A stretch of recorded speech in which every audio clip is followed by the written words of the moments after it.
حسين آشيو، مساء الخير. مساء النور حكيم. اليوم المدرب رقم واحد الأغلى يسقط اليوم، مدرب ألمانيا. فالكرة القدم ما كاش الأغلى، كاين الأقوى فوق الميدان. مساء الخير زين عامر. مساء الخير حكيم. أهلا وسهلا. لك فرحان اليوم؟ وعلاش ما نفرحش؟ بتأهل الكثير من المنتخبات، لا خاصة بإقصاء ألمانيا. بإقصاء ألمانيا وتأهل المغرب اليوم أيضا كاين عدالة إلهية. شفت؟ مساء الخير مو العيد قاسي. مساء الخير حكيم، مساء الخير حسين زين ولكل مشاهدي قناة النهار. مرحبا بالجميع، سعداء جدا بلقائكم اليوم. نتحدث إذن عن المواجهة الأولى أو مواجهتين أولتين اليوم في هذه المواجهة الأخيرة بالنسبة للمغرب 2-1 أمام كندا. كندا التي كانت مقصاة ولكن كانت على الأقل تبحث عن تقليص التحقيق ولو انتصار في هذه المواجهة. لم تتمكن بعدما سجل زياش في الدقيقة الرابعة ويوسف النصيري الدقيقة 23. المغرب إذن تأهلت ب7 نقاط أمام كرواتيا ب5 نقاط. بلجيكا التي ودعت البطولة توقف رصيدها عند 4 نقاط. الحال كذلك بالنسبة لكندا 0 نقطة. إذن فوز المنتخب المغربي. حسين آشيو، فوز هل كان متوقع خاصة بأنه كندا ما عندها ما تخسر، المغرب بثالث مواجهة؟ على كل حال كنا ننتظر أداء جيد من المغرب، خاصة بعد يعني إقصاء كندا والوجه الجيد اللي ظهر به يعني المقابلة الماضية. اليوم زاد يعني أكد قوته، أداؤه الجيد.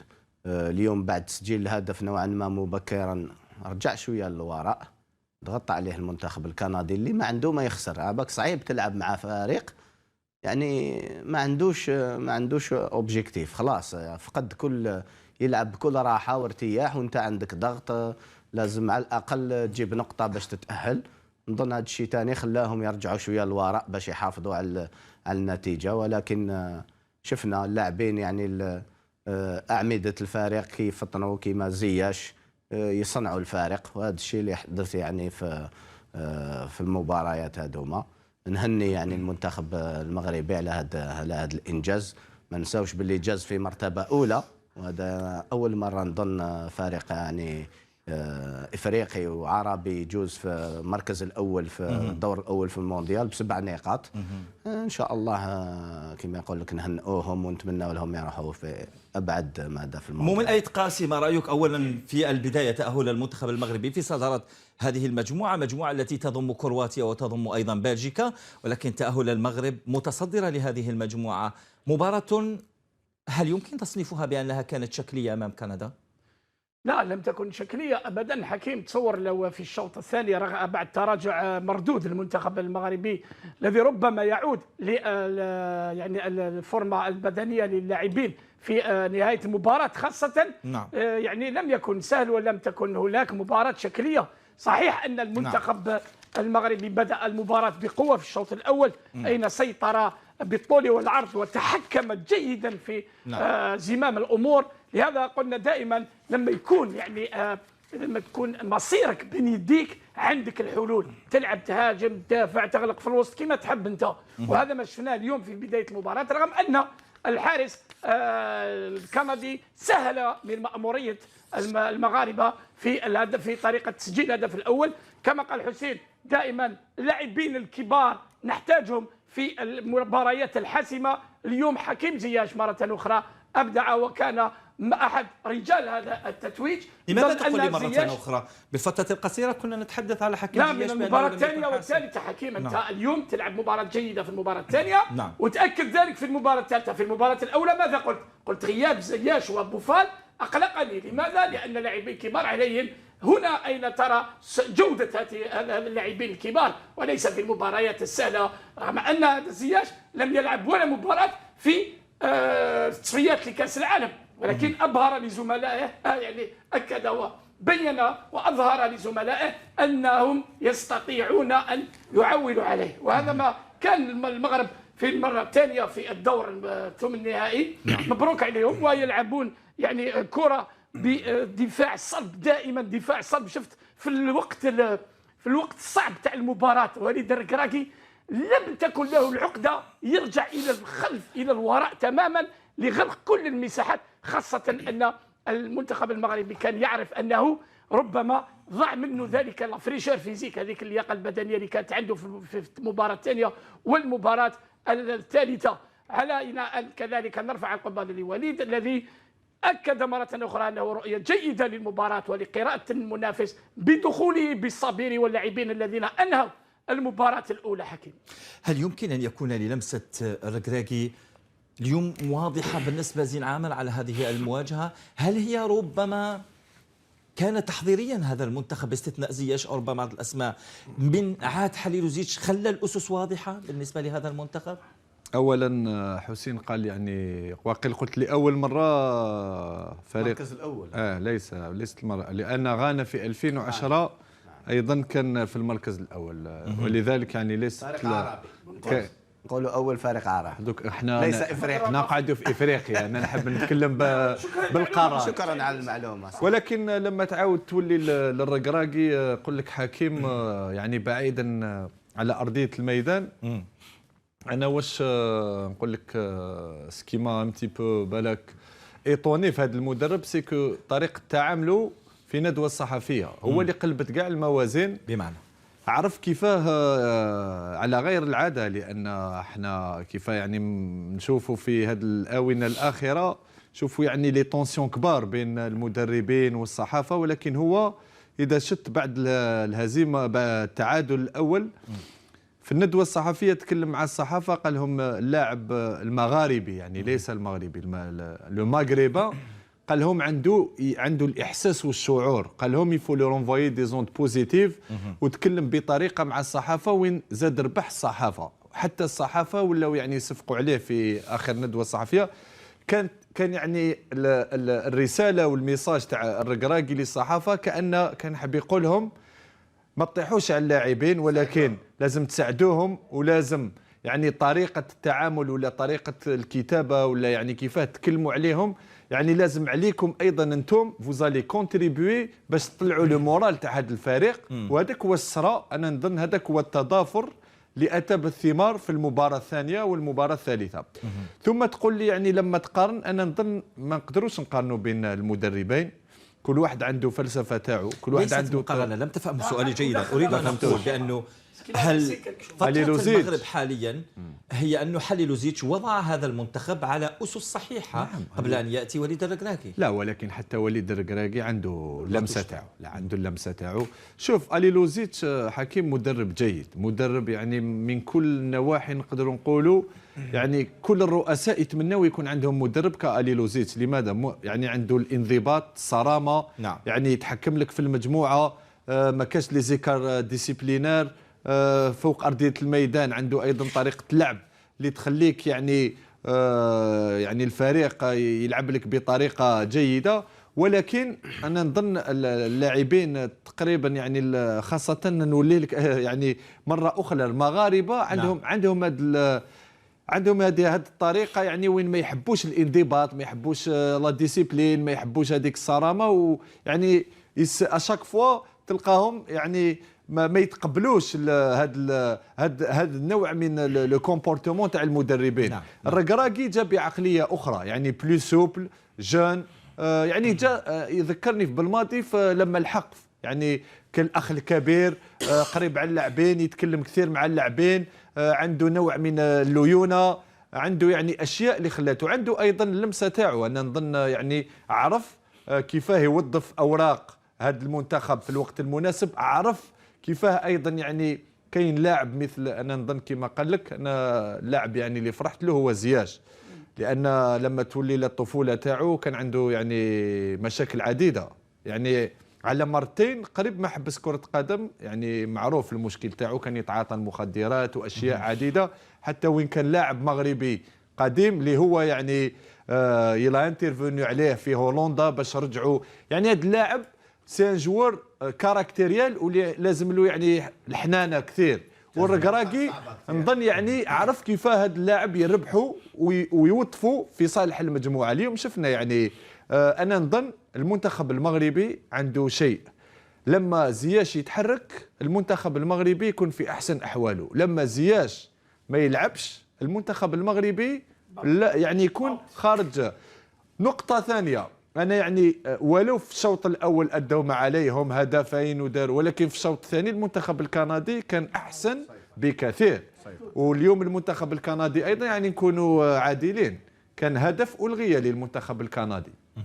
واليوم يعني بعد الجوله تاع البارحه مع فرنسا واليوم مع اليابان، ونظن هذا تاع كندا كثير من الاحتجاجات يعني من طرف الفرق على الحكام، لان كاين اليوم كاين الفار، كاين الكرات الالكترونيه، كاين هاد لي بوس، يعني ما تفهمش كيفاه كاين اليوم ماشي راسيه في الكورنر ما عاودوهاش والله ما على بالي. لا ما دخلش هذاك الهدف، ولكن قال لك ما عاودوهاش. لا عاودوها. هما الكندا مش انا كندا هما لم يعني يحتجوا على في مباراه. ربما كنت تشوف بين مباراتين بالك ما شفتش كي عاودوا نصف الكره فوق الخط ونصف الكره داخل المرمى، ونعرفوا احنا لازم الكره تدخل يعني الكنديين يحتاجوا. لكن شاطرك انه في الشوط الثاني تراجع للوراء فريق المغربي، وهذا طبيعي بالنسبه لان لونجو تاع المونديال كبير بزاف، جوز الدور الثاني، والخوف هذاك يخليك بلا ما تشعر ترجع للوراء. لو كان نعاود نقولوا شويه للوراء بدايه اللقاء كيفاش سجل المنتخب المغربي بضغط عالي اللي جاب ثماره لما الحارس ما عرفش يرجع الكره وجات عند زياش مباشره هدف جميل. ولكن ايضا اليوم يعني لما تشوف الفرق اللي لعبت معاها اليوم، تشوف كرواتيا يعني فيس شامبيون دو موند، بلجيكا ثالث في المونديال يعني الاسبق في 2018. ولكن انا نظن يعني هذا رايي ان هذه الفرق يعني نقصت كثير، نقصت ونزلت. وحتى لما تشوف اذا شفت تصريحات دي بروين قال يعني اليوم وخلقت مشاكل عديده في المجموعه البلجيكيه. قال اليوم اون ان جروب كي ديفوني فيو، قال لهم ما عندكم يعني تطمعوا في بلجيكا، قال لهم لان بلجيكا 2018 كنا قادرين نربحوا بكاس العالم، قال لهم اليوم ولينا يعني شيوخه ما عندكم ولذلك نظن ولو يعني اليوم المغرب ولا الركراكي عرف شيء، ان بالك عرف ان هذه المنتخبات يعني ما كانتش يعني ما احترمهمش بالاسم يعني ولا كيما نقولوا احنا بالترتيب العالمي. الركراكي كان يعرف حقيقه واش كاين في هذه المنتخبات. لعب يعني هذا تريد القول عفوا ثانيه هل تريد القول بانه مجموعة بالنسبة لمنتخب بلجيكا كرواتيا سهلت على تأهل المغرب بشكل كبير؟ كيف مش قلت مجموعة المغرب، لأنه بلجيكا لم تعد بلجيكا زمان. نعم. رغم أنها المركز حكيم الثاني. دوك أنت لما تأخذ المجموعة كانت مجموعة نارية يعني لما تتكهن لما تشوف على الورق الكل كان ينتظر بلجيكا وكرواتيا يعني بسهولة. ولكن لما يعني هما المرشحين ولكن لما يعني ولكن الحقيقة الميدان ماشي غير حقيقة. اليوم حكيم لما انت رايت المباريات 3 لبلجيكا، هل رايت انت بلجيكا التي كنا يعني الناس كانت يعني تتمتع باللعب تاعها يعني تقنيات اللاعبين لا واحد يتكل. اليوم نقدر نقول لك درجه اقل كرواتيا كان عندها بعض الفرديات وبعض يعني الاشياء الايجابيه.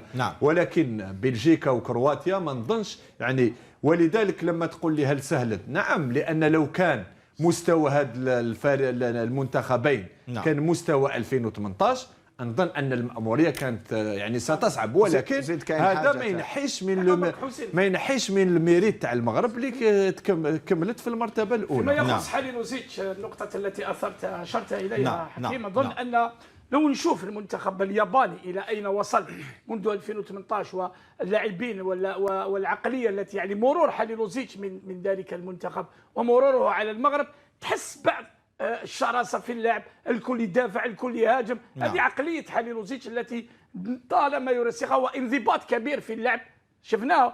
نظن ان حليلوزيتش هو من يعني عنده فضل ولو صغير في انشاء هذه النواه الصلبه للمنتخب المغربي. هذا لا يعني ان وليد الكراكي ليس له فضل. انا كنت قلتها في اول كلامي. هذا ما اشرت اليه، اشرت الى لمسه الكراكي خاصه اليوم.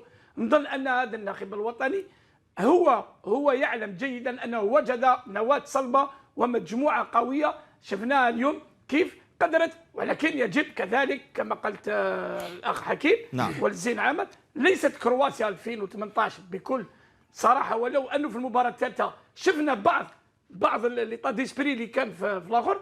صح بلجيكا بكل صراحة من يتابع جيدا هذا المنتخب ولو أنه العديد يريد تبرير أنه منتخب قوي فقط لأنه الثاني عالميا في ترتيب الفيفا وزيد مؤمن هذا أنا لا أصدق بهذه الأشياء. يفكرني بحكاية المنتخب الفرنسي تتذكر لافير اللي دارت يعني سكوندال في 2010 لافير تاع يعني الحافلة في 2010 مع تينز في جنوب افريقيا 2010 اكثر نايس 2010 ولكن في ليست تينز جنوب افريقيا جنوب افريقيا يعني قضيه الحافله وين صاروا مشاكل عديده مع اللاعبين. اليوم بلجيكا كاين مشاكل يعني كثيره حتى اللاعب كاين نسيت اسم اللاعب الذي رد في ندوه الصحفيه بطريقه غير مباشره على دو بروين وين تكلم على نضيف حاجه انا بالنسبه لبلجيكا لدي فكره بلجيكا حول بلجيكا. خليني نضيف حاجه خفيفه حكيم. لا مشكله.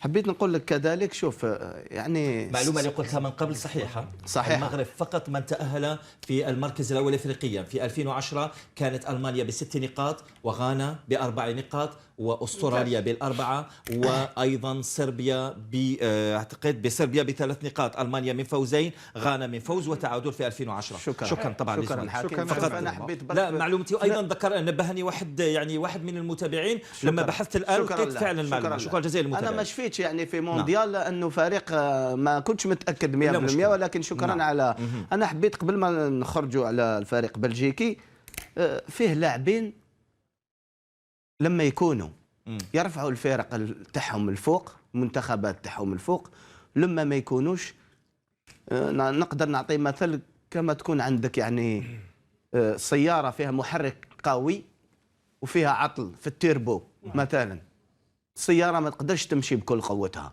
أنا نقول باللي بلجيكا بلوكاكو وبلجيكا نحيو لوكاكو ليس نفس الفارق، لأن هذا الفارق يلعب بثلاثة في محور الدفاع وكان يعتمد على محطات اثنين اللي هما يعني عندهم دور مهم ودور كبير في الفارق هذا.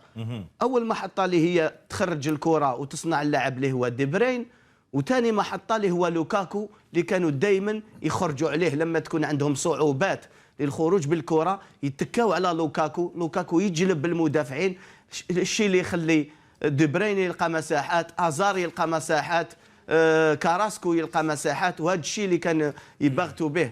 اليوم شفنا لوكاكو لما دخل في الشوط الثاني اعطى نفس جديد، ولكن انا نظن المدرب تاخر نوعا ما في اقحامه. انا نظن فيه كذلك نزيد زياده على ما قال زين التكتلات، وعلى بالك باللي كي ما يكونوش لما ما يكونوش يعني لما ما يكونوش لا قوس برك لما ما يكونوش نتائج حكيم يخلقوا التكتلات، المشاكل، الكلام يبدا. باش نعود لك المنتخب المغربي ما نحوش للمدرب يعني لمسته انا نقول لك وين راهي لمسته. حليل وزيج كان يلعب حكيمي كمهاجم، هو رجعوا المنصب تاعو، جاب لاعبين اخرين اللي ابعدوا. نعطيك كذلك نمسه ركراكي، لاعبين اللي اكدوا دخلوا واعطاوا الاضافه، اقحمهم من البدايه. افتح لا كونكورونس، افتح لا كونكورونس يعني لويال، لا كونكورونس ليغال يعني المنافسه العادله في الفريق. وكي تكون منافسه عادله الفريق اللاعبين كلهم لما يدخلوا يحبوا يمدوا مستوى افضل باش يكونوا اساسيين، وهذا يرفع من مستوى المنتخب المغربي. نعم اذا كان ممكن طبعا نتابع، تعطيني بعد ثواني نشوف الركراكي ماذا يقول. اذا كانت مستعجله معليش زين. لو كنت نتكلم عن الركراكي روح معليش يلا ما دام الركراكي يتحدث لا باش نقول ان الركراكي ايضا عنده لو ميريت لا ريكوني لو ترافاي تاع فايدا ليلوزي. لا نهضروا على فايدا طبعا. اذا الركراكي يقول بان الفريق دخل بهذا التأهل للتاريخ. قال بأن القارة الإفريقية تملك مدربين ولاعبين في المستوى. هذا هو تصريح وليد الركراكي. إذا بالنسبة للمغرب يقول الركراكي بأنه هذا المنتخب دخل التاريخ. احنا في مغربيا عربيا إن صح التعبير لما المدرب يدير نتائج نرفعه فوق رسالنا. هو قال لك في المباراة الثانية لو لم أفز على بلجيكا كانوا بين قوسين هذه الكلمة قال لك كانوا يقتلوني المغاربة. العبرة بالنتائج صح حكيم. دائما شوف الناس برك تقالك يقول لك هذا ما يهدرش هذا يخدم، الناس ما تتبعش كرة قدم. الله غالب الركراكي ما عاشاه مع الوداد عاش الجحيم. الرجل لحق وصل به الامر. هذه هي المعامله بين الصحفيين، عالميين صحفيين مدربين، عنده كاركتير، عنده شخصيه. وين وصل به الامر؟ لم تكن وصل به الامر انه عض وباس الميداليه الذهبيه لانه هبلوه من اللي حكم الوداد. هما اداء حكيم. احنا نهار مع جيبوتي ربحنا 9 ولا 8، لم يكن هنا اداء. يرحم والديك يا حكيم، هذه سيد لوطو ديستريكسيون ديرت. كيف ربح 8-0 لم نرى اداء المنافس. خلونا من التكسار، هضر حاجه مليحه، هضر على الخطوط.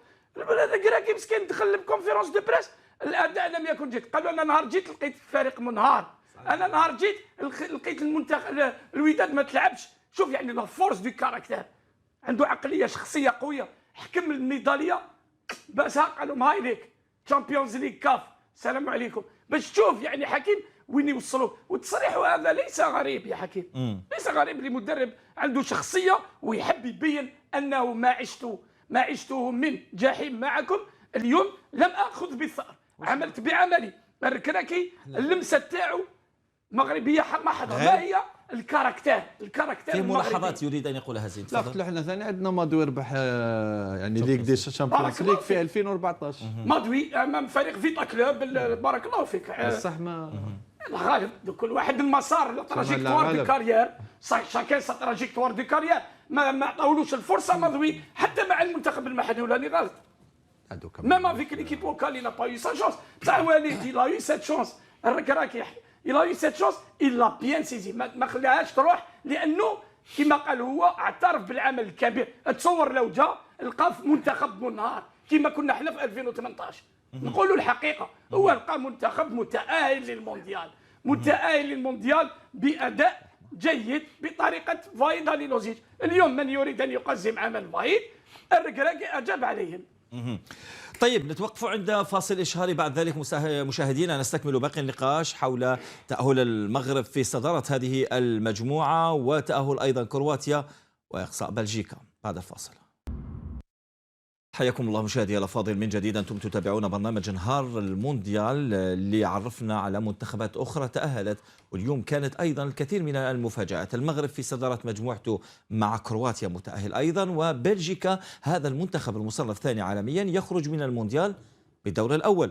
ومنتخب ألمانيا الذي خرج أيضا في سنة 2018 من الدور الأول أيضا يخرج من الدور الأول.